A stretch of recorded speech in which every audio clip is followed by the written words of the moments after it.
నమస్తే అండి, welcome back to our channel ఇట్లు మీనేస్తాం. ఈరోజు ఒక అన్బాక్సింగ్ వీడియోతో మీ ముందుకు వచ్చేసానండి. మా ఛానల్ని ఫస్ట్ టైం కనుక ఎవరైనా చూస్తున్నట్లయితే ఒక్కసారి ఛానల్ విజిట్ చేసి మనకి పనికొచ్చే వీడియోస్ ఏమైనా ఉన్నాయో చెక్ చేసుకొని ఛానల్ సబ్స్క్రైబ్ చేసుకొని సపోర్ట్ చేయండి. ఈరోజు అన్బాక్సింగ్ వచ్చేసి ఎలుకల బోన్ అండి. లాస్ట్కి నేను మనకు డిష్ వాషర్ వీడియో పెట్టినప్పుడు చూపించాను కదండి, లోపలికి ఎలుకలు వెళ్ళిపోయాయి, ప్రాబ్లం అవుతుందని మనము కస్టమర్ కేర్కి కాల్ చేస్తే వాళ్ళు వచ్చారు, కానీ ఆ ప్రాబ్లం రీసాల్వ్ అవ్వలేదన్నమాట. ఇక్కడ చూపిస్తుంది ఎలుక చనిపోయిందండి. మేము మొన్న ఊరికి వెళ్ళాం కదా, మేము బోన్ పెట్టింది మర్చిపోయాం అనమాట. వెళ్ళిపోయాము 2 డేస్కి వచ్చేసరికి అది చనిపోయింది అనమాట. చాలా బాధేసింది. జస్ట్ ఎలుకల్ని చంపకూడదని చెప్పేసి మేము బోన్ తీసుకొచ్చి అది పడగానే కాస్త దూరంగా వెళ్ళి వదిలేసి వస్తున్నాము. అలాంటిది మేము అనుకోకుండా ఊరికి వెళ్ళిపోవడం వల్ల అది చనిపోయిందండి. చాలా చాలా బాధేసింది. అయితే ఇంతకుముందు డిష్ వాషర్లోకి లోపలికి వెళ్ళిపోయి క్లాత్స్ని తీసుకెళ్ళి బాగా కొట్టేసి ఇంట్లోకి రావడము నేను అన్ని వీడియోస్ కూడా చేశాను కదండి. ఆ వీడియోస్ కూడా నేను డిస్క్రిప్షన్లో వాటి లింక్స్ ఇస్తాను, చెక్ చేయండి మీకు ఏమైనా డౌట్స్ ఉంటే. ఇది అమెజాన్లో తీసుకున్నామండి. ఇది 500 రూపీస్ పడుతుంది. ఇంతకుముందు తీసుకుంది ఐరన్ది కూడా నేను ఇక్కడ వీడియో లాస్ట్లో అది కూడా కొంచెం చూపిస్తాను. అది తీసుకున్నాక కూడా ఎలుకలు వచ్చాయి, కానీ అంత సెక్యూర్గా లేదు, టైట్గా డోర్ లాక్ అవ్వట్లేదండి. కాసేపటికి అది వెళ్ళిపోతుంది. మిమ్మల్ని అది వెళ్ళిపోతుందేమో అని చెప్పేసి పైనుంచి ఒక స్టూల్ కానీ లేదా ఏదైనా ఒక బరువుది పెట్టేసి ఏదైనా వస్తువు బోర్లిస్తున్నాం అనమాట. అంత ఇన్సెక్యూర్గా ఉంది. ఎందుకంటే చాలా పెద్దగా ఉంటుంది ఏరియా. లోపలికి వెళ్ళిపోయిన తర్వాత అది బయటికి రావడానికి తప్పించుకోవడానికి ట్రై చేస్తుంది కదండి, ఆ టైంలో ఆ హుక్ అనేది ఊడిపోతుంది అనమాట. ఇదైతే అలాగ లేదండి, చాలా బాగుంది. మేము తీసుకొచ్చిన ఫస్ట్ డేనే బోన్ పెట్టాము. అనుకోకుండా ఊరికి వెళ్ళడం వల్ల అది పడింది, కానీ చనిపోయింది. మళ్ళీ తర్వాత సెకండ్ డే కూడా పెట్టాము, అది కూడా చూపిస్తాను ఇప్పుడు నేను. ఇది జస్ట్ మనం ఇలా ఏదైనా ఒక వస్తువు పెడితే చూడండి, ఇలా పెట్టగానే డోర్ లాక్ అయిపోతుంది అనమాట. ఎలుక లోపలికి వెళ్ళిపోయిన తర్వాత ఇంకా అసలు కదలలేదు.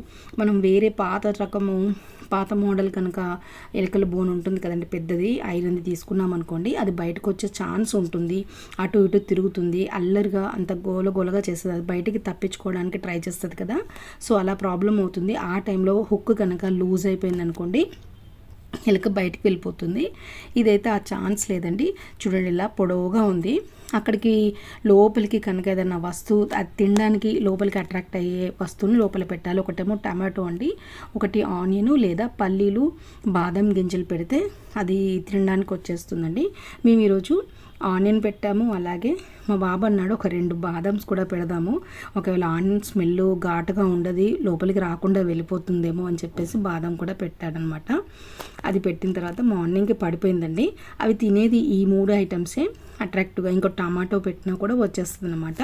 అది కనిపించాలి కదా, కనిపించేటట్టుగా కొంచెం లోపలికి, మరీ లోపలికి కాకుండా ఈ కొంచెం ముందుగానే పెట్టేసేయండి. అయితే ఇది తీసుకున్న తర్వాత చాలా బాగుందండి. మాకు డిష్ వాషర్లోకి వెళ్ళిపోయినప్పుడు మీకు వీడియో పాత సబ్స్క్రైబర్స్ అయితే మీకు తెలిసే ఉంటుంది, మరి మా వీడియోస్ని రెగ్యులర్గా చూసే వాళ్ళకైతే తెలుస్తుంది డిష్ వాషర్ని ఎంతగా పాడు చేసిందో. ఒక 11,000 దాకా 11,800 వరకు ఖర్చు చేసామండి. అప్పుడు కస్టమర్ కేర్ వాళ్ళు ఏం చెప్పారంటే, మీరు దాని బ్యాక్ సైడ్ నుంచి ఒకటి ఐరన్ది షీట్ లాగా వేయించుకుంటే అప్పుడు ఎలుకలు లోపలికి వెళ్ళవండి, తర్వాత కూడా మీకు వస్తాయి అన్నారు. 11,000 ఖర్చు అయిన తర్వాత కూడా ఒక 1 వీక్లోనే మళ్ళీ ఎలుకలు రావడము, మిషన్లోకి వెళ్ళిపోవడము జామ్ అయిపోయిందండి. ఇంకా మేము మిషన్ అసలుకే వాడట్లేము, మళ్ళీ కొత్తది తీసుకుందాంలే, ఈ ఎలుకల ప్రాబ్లం కొంచెం సెట్ అయిపోయిన తర్వాత కొందాంలే అని చెప్పేసి మేము ఇంకా డిష్ వాషర్ని అలాగే ఉంచేసాము. అది తీసేసి కొత్తది తీసుకుందామని. ఇంకా చూడండి, ఇది మార్నింగ్ ఆనియన్ నుంచి లోపలికి వెళ్ళిపోయిందండి. అంటే లోపల బాదం ఉంది కదా, అక్కడికి వెళ్ళిపోయినట్టుందనమాట, అందులోనే ఉందన్నమాట. మార్నింగ్ తీసేసి బయట పడేసి వస్తామండి. కొంచెం దూరంలో కొంచెం ఓపెన్ ప్లేస్ ఉంటుంది, అక్కడ వదిలేసి వస్తాము. ఇది ఇంతకుముందు తీసుకుందండి. ఇది చాలా పెద్దగా ఉంది, త్వరగా పాడైపోయిందండి. ఎందుకు ఆ కొండ కింద లోపల ఉంటుంది కదా, ఒకటి ఇలా హుక్ లాగా ఉంటుంది కదా, దాంట్లోకి మనకు అదేం తింటుందో ఆ ఫుడ్ని అక్కడ పెట్టేవాళ్ళం అనమాట. నైట్ ఒకవేళ అది ఫోర్స్గా ఇలా బయటికి తన్నుకొని బయటకు వచ్చేదండి. అలా 2-3 సార్లు కూడా మా ముందే బయటికి వెళ్ళిపోయాయి. ఇంకా అప్పటి నుంచి ఇంకేది వాడట్లేమండి. అందుకనే మళ్ళీ అమెజాన్లో ఇంతకంటే ఇంకా బెటర్ ఉంటుందని సెర్చ్ చేసి తీసుకున్నాము. మీకు ఈ వీడియో కనుక యూస్ఫుల్ అనిపిస్తే తప్పకుండా ఒక లైక్ చేయడం మాత్రం అసలు మర్చిపోద్దండి. చివరి వరకు చూసినందుకు చాలా థ్యాంక్స్ ఫర్ వాచింగ్.